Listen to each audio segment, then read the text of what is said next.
پەرلەمانی کوردستان لە پێناوچیدا و لە بەرژەوەندی کێدا پەکخرا لە دوای ساڵێک و 8 مانگ بۆچی کارا دەکرێتەوە کە تەنها 4 مانگ ماوە بۆ کۆتایی هاتنی خولی چوارەم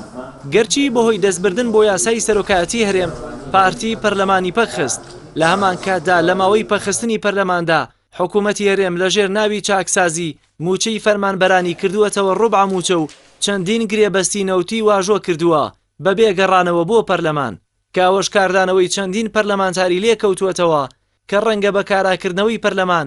بێدەنگبوون لەو کارانەی حکوومەت بۆ زۆرێک لە پەرلەمانتاران ئەستەم بێت سەرۆکی فراکسیۆنی کۆمەڵی ئیسلامی نایشارێتەوە لەگەڵ کارابوونەوەی پەرلەمانێکی کۆت و بەندکراودا نییە و بڕواشی وایە پێویستە لەگەڵ کارابوونەوەی پەرلەمان لێپرسینەوە لە حکوومەت بکرێت تا ئاستی وەرگرتنەوەی متمانە لە بەشێک لا وەزیرەکان بەو شێوە بێتن قەناعەتم وایە نەکە ئێمە هیچ فراکسیۆنێکی دیکەش قەناعەتم وایە گەل لە ناخەوە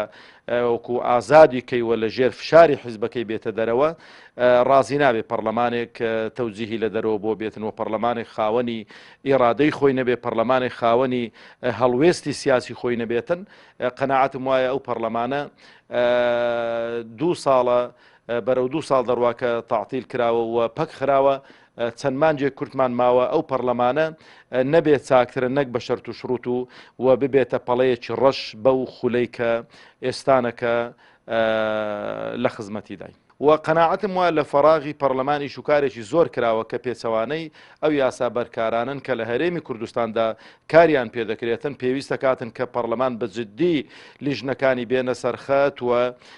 بە دوواداچوون بۆی شوکارەکان بکەن و حتا ئاستی لێسەنەوەی متمانە لە بەشێک لە وەزیرەکان پەرلەمان کارا بکرێتەوە هیچ کارێکی نایاسایی نەکراوە بەپێی زانیاریەکانی پەیام مەرجی کاراکردنەوەی پەرلەمان بە دەستەی سەرۆکایەتی ئێستەوە لای پارتی دەستنەبردنە بۆ پۆستی سەرۆکایەتی هەرێم دەبێت کاریشی تەنها بە یاساییکردنی ڕیفراندۆم بێت کە قبولکردنی ئەو مەرجەش بەڕای چاودێران خەباتی سەروەری یاسا کە لە پێناویدا پەرلەمان پەکخرا دەچێتە ژێر پرسیارەوە پەرلەمانتارێکی یەکێتی نیشتیمانی بڕوای وایە کاراکردنەوەی پەرلەمان بە مەرجەکانی پارتی تەنبێکردنی دەستەی سەرۆکایەتی و پەرلەمانتارانە و کاراکردنەوەشی بەو شێوازە تەنها خزمەتکردنە بە یەک شەخص و بە یەک حزب واتە تەنبێکردنی ئەمانە دەگەێنێ واتە تەنبێکردنی دەستەی سەرۆکایەتی پەرلەمان و پەرلەمانتاران دەگەێنێ بۆیە هەر پەرلەمانتارێک کە خۆی بە نوێنەری حەقیقی میلەت بزانێ ناکرێت قبول و تەقەبولی ئەمە بکات بەو مەرجانەیە ساگە پەرلەمان کارا بکرێتەوە بەبێ دەستبردن بۆ پرسی سەرۆکی هەرێم و بەبێ دەستبردن بۆ ڕوبەڕووبوونەوەی گەندەڵی لە وڵاتە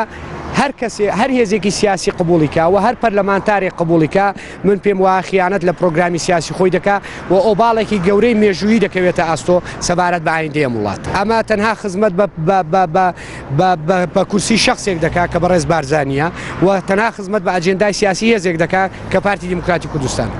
بەپێی زانیاریەکانی پەیام لە دوای کاراکردنەوەی پەرلەمان بەپێی مەرجەکانی پارتی و ئەنجامدانی ڕیفراندۆم لە 25 نۆ ئەوە هەڵبژاردن بۆ پەرلەمان و سەرۆکایەتی هەرێم لە وادەی خۆیدا ناکرێت و یاسای هەڵبژاردنیش هەموار دەکرێتەوە کە ئامانجلەی گۆڕینی سیستەمی هەڵبژاردنە لە لیستی نیمچەکراوەوە بۆ لیستی داخراو کە ئەوەش بە پاشەکشەی دیموکراسی لە یەک دەدرێتەوە. جەلال محەممەد، کەناڵی ئاسمانی پەیام، سلێمانی.